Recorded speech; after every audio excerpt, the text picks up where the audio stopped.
Halo Sobat Diksi, ketemu lagi sama Bapak Samantamu. Selamat datang di episode Diksi keempat, tempat kita membedah berbagai materi seru.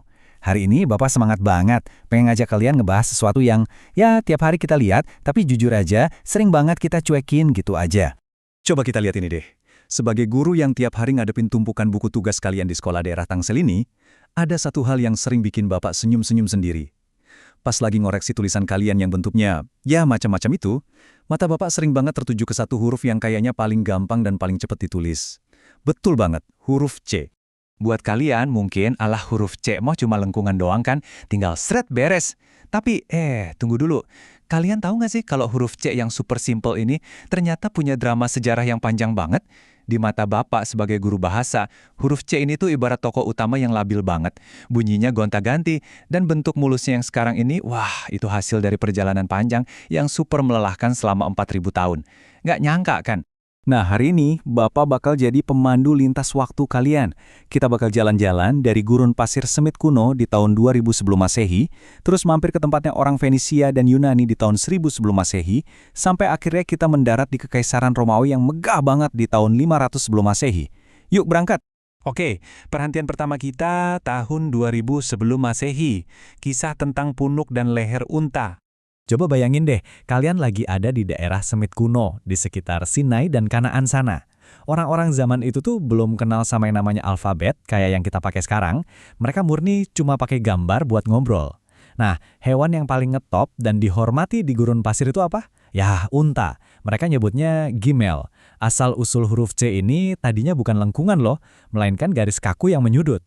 Bentuk ini digambar buat mewakili punuk unta, atau lehernya yang panjang itu. Kenapa harus unta, Pak? Ya karena buat mereka, unta itu simbol ketahanan hidup dan kekuatan yang luar biasa di tengah gurun yang keras banget. Bayangin aja gimana perasaan pedagang zaman dulu. Pas mereka ngukir simbol gimel di atas batu, mereka tuh sebenarnya lagi ngerayain semangat pantang menyerah ngelewatin perjalanan yang jauhnya minta ampun. Makanya Bapak pengen banget tiap kali kalian ngeliat tugas sekolah yang numpuk kayak gunung dan berasa nggak ada kelarnya, kalian inget dan pakai semangat gimel ini di hati kalian. Semangat buat terus maju dan nyelesain semuanya sampai tuntas.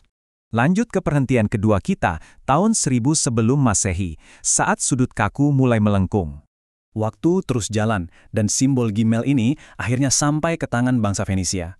Mereka ini pelaut dan pedagang yang super-duper praktis. Karena mereka butuh nyatet barang dagangan lo kapal dengan cepat, sudut kaku dari si gimel tadi mulai mereka tulis dengan lebih santai, lebih mengalir. Jadi garisnya mulai agak melengkung tuh. Nah, abis itu bangsa Yunani ngeliat, ikutan ngadaptasi simbol ini, dan mereka kasih nama baru, gamma. Nah, di sini ada satu fakta fonetik yang bakal bikin kalian kaget. Zaman dulu, simbol yang bentuknya udah mulai mirip huruf C ini sama sekali nggak dibaca C atau K lah. Serius, simbol ini malah dibaca G, kayak di awalan kata gajah. Sangat jauh berbeda dengan apa yang kita kenal sekarang, bukan? Masuk ke perhentian ketiga, tahun 500 sebelum Masehi. Ini masuk ke drama bangsa Romawi dan kisah si kembar yang terpisah. Bapak paling semangat nih bahas bagian ini di kelas. Jadi gini, simbol gamma dari Yunani tadi akhirnya nyampe ke tangan bangsa Romawi. Dan disinilah Sobat Diksi, drama yang sesungguhnya dimulai.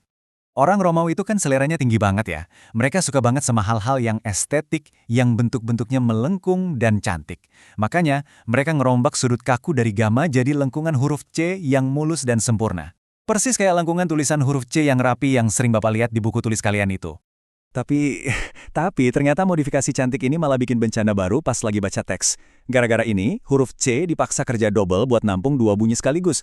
Kadang-kadang dia dibaca G, kadang-kadang dia dibaca K. Coba deh kalian bayangin, gimana pusingnya anak-anak sekolah di zaman Romawi kuno itu. Satu huruf yang sama persis, tapi punya dua suara yang beda jauh. Bikin pusing kan? Karena sadar ini bikin orang-orang pada bingung massal, bangsa Romawi akhirnya nemuin solusi fonetik yang menurut Bapak jenius banget. Mereka ambil tuh lengkungan huruf C, terus mereka cuma tambahin satu coretan garis kecil aja di bagian bawahnya. Voila! Lahirlah satu huruf baru yang punya tugas spesifik, yaitu huruf G. Beneran kayak nonton drama keluarga ya? Huruf C dan huruf G itu bentuknya mirip banget, karena aslinya mereka ini emang saudara kembar sejati. Mereka cuma dipisahin sama satu garis kecil gara-gara rebutan bunyi. Akhirnya huruf C yang polos mendominasi bunyi K di bahasa Latin, sementara kembarannya yang pakai garis kecil tadi resmi ngambil alih bunyi G. Adil kan? Sekarang masuk ke bagian keempat. Pertanyaan pentingnya, Terus, apa hubungannya semua sejarah ini sama kita sekarang, Sobat Diksi? Mungkin kalian mikir, ngapain sih Bapak Jojo bahas punuk unta, orang Yunani, sampai bangsa Romawi cuma buat ngomongin satu huruf doang? Gini loh, huruf C itu asalnya dari gambar unta, berubah nyimbolin bunyi G, terus geser jadi bunyi K, dan setelah jalan-jalan lewatin ribuan tahun sampai akhirnya masuk ke bahasa kita, bahasa Indonesia, dia nemuin bunyinya sendiri yang unik dan spesial, kayak di awal kata cerdas. Evolusi adaptasi yang luar biasa banget kan? Pesan moralnya nih sama kayak huruf C, supaya kita bisa terus relevan, berguna, dan bertahan hidup ngelewatin berbagai zaman, kita juga harus fleksibel dan berani berubah. Bapak tahu, perjalanan kalian nuntut ilmu di sekolah itu kadang bikin capek dan penat. Tapi kalau kalian bisa adaptif dan pantang menyerah kayak si punuk unta ini, percayalah, kalian pasti bakal selalu nemuin tempat dan tujuan kalian di dunia ini.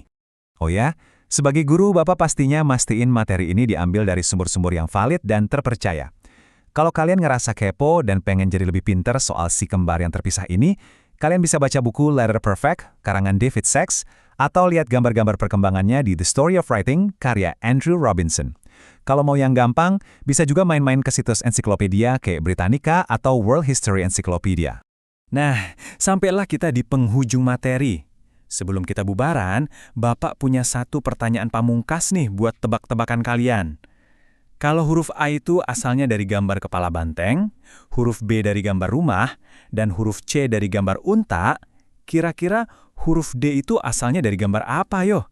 Apakah dari gambar sebuah pintu, atau malah gambar perut orang yang lagi kekenyangan?